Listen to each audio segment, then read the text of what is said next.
عزیزان ملت اسلامیہ، آج ہم یہاں پر حاضر ہوئے ہیں۔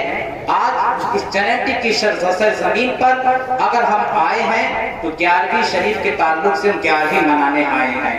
لوگ اعتراض کرتے ہیں اس بات پر کہ 11ویں کیا چیز ہے، لہٰذا یہ سارے کے سارے کام نئے دور میں شروع ہوئے ہیں۔ صحابہ کرام اور رسول اللہ صلی اللہ تعالیٰ علیہ وسلم کے دور میں نہیں ہوئے تو پتہ چلا کہ سارے کے سارے کام بدعت ہیں، اور کل بدعت ضلالہ وکل ضلالۃ فی النار کا وہ ایک غلط مطلب لوگوں کے سامنے پیش کرتے ہیں۔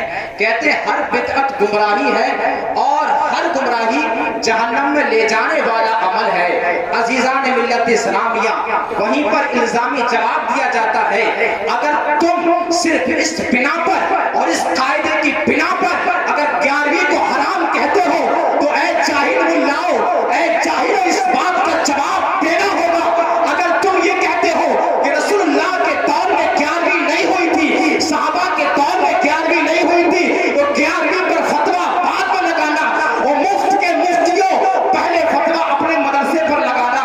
کبھی صحابہ کے دور میں اس طرح کا مدرسہ نہیں بنا تھا، وہ اصحاب صفہ کا چبوترا تھا کہ جہاں صحابہ کرام بیٹھ کر تعلیم حاصل کیا کرتے تھے۔ کیا کسی کی نظر اس بات پر گئی کہ جس طرح صحابہ کرام نے تعلیم حاصل کی تھی کیا تم اس طرح تعلیم حاصل کرتے ہو؟ جواب ملے گا نہیں۔ تو یہ بدعت کی حدیث وہاں کیوں یاد نہیں آتی ہے؟ وہاں پر کیوں تمہاری نانی مر جاتی ہے؟ اور جب ہم اسے 11ویں مناتے ہیں، کسی ولی کے مزار پر جاتے ہیں، ہم جلوس غوثیہ نکالتے ہیں، ہم جلوس محمدی نکالتے ہیں، تو تم کو یاد آنے لگتا ہے کہ صحابہ کرام نے نہیں کیا؟ کہ صحابہ کرام یہ تمام جماعتیں لے کر گئے تھے جیسی جماعتیں تم لے کر جاتے ہو؟ کہ صحابہ کرام نے اس طرح کے چلے کھینچے تھے جس طرح کی چلے تم کھینچتے ہو؟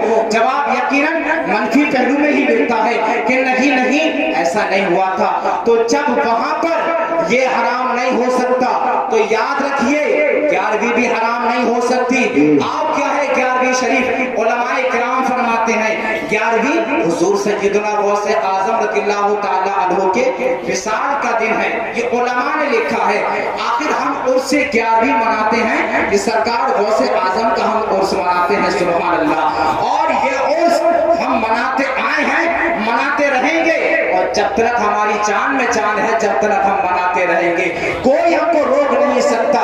حدیث پاک بابو اثبات عذاب القبر، یہ مشکوہ شریف کی حدیث پاک میں آپ کے سامنے عرض کرتا ہوں۔ سرکار ارشاد فرماتے ہیں جب کوئی بندہ انتقال کر جاتا ہے، جب اس کو اپنی قبر میں رکھ دیا جاتا ہے، اذا اقبر المیت، جب میت کو قبر کے اندر رکھ دیا جاتا ہے، فاتاہ ملکان اسودان، تو اس کے پاس دو فرشتے آتے ہیں جو کہ کالے کالے ہوتے ہیں اور نیلے نیلے ہوتے ہیں۔ آنے کے بعد سوال کرتے ہیں ما کنت تقول فی ھذا الرجل، سرکار دو عالم کا جلوہ جہاں آنا سامنے موجود ہوتا ہے، دیوانہ ہوتا ہے، مستانہ ہوتا ہے، مصطفیٰ کا عاشق ہوتا ہے، تو کہہ دیتا ہے کہ جانے جانا یہی تو ہے کہ جن کے صدقے میں مجھ کو قرآن ملا ہے، جن کے صدقے میں مجھ کو ایمان ملا ہے، جن کے صدقے میں مجھ کو جان ملی ہے، کل کائنات بنی ہے، تو یہی تو وہ ذات ہے کہ جس کے صدقے میں سب کچھ بنا ہے۔ عزیزان ملت اسلامیہ، غیب سے آواز آتی ہے میرے بندے نے سچ کہا ہے، اس کو سلا دیا جائے، اس کو بستر لگا دیا جائے،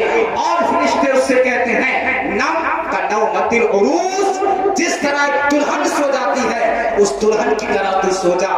عزیزان ملت اسلامیہ، وہ بندہ سو جاتا ہے، آرام کے ساتھ سو جاتا ہے، اور وہ دلہن کی طرح سوتا رہتا ہے۔ فرشتے کہتے ہیں کہ تو اب سوتا رہے قیامت تک، تجھ کو کوئی بیدار کرنے والا نہیں ہے۔ جس طرح دلہن کو اس سے محبت کرنے والے کے آرام فرما ہے، خواجہ معین الدین چشتی آرام فرما ہے، صابر کلیری آرام فرما ہے، اعلیٰ حضرت امام احمد رضا آرام فرما ہے، تمام اولیاء آرام فرما ہے۔ جنیٹا شریف کی سرزمین پر، جنیٹا والوں اپنے مقدر پر ناز کرو، تمہاری سرزمین پر معظم میاں آرام فرما ہے، مہدی میاں آرام فرما ہے، یہ اولیاء کی سرزمین ہے، اولیاء کا گاؤں ہے۔ عزیزان ملت اسلامیہ، اسی چیز کا نام ہے 11ویں شریف کہ ہم جمع ہوتے ہیں، غوث اعظم کا عرس مناتے ہیں، غوث اعظم کی ہم یاد مناتے ہیں، اس کا نام 11ویں شریف ہے۔ وما علینا الا البلاغ۔ السلام علیکم ورحمۃ اللہ۔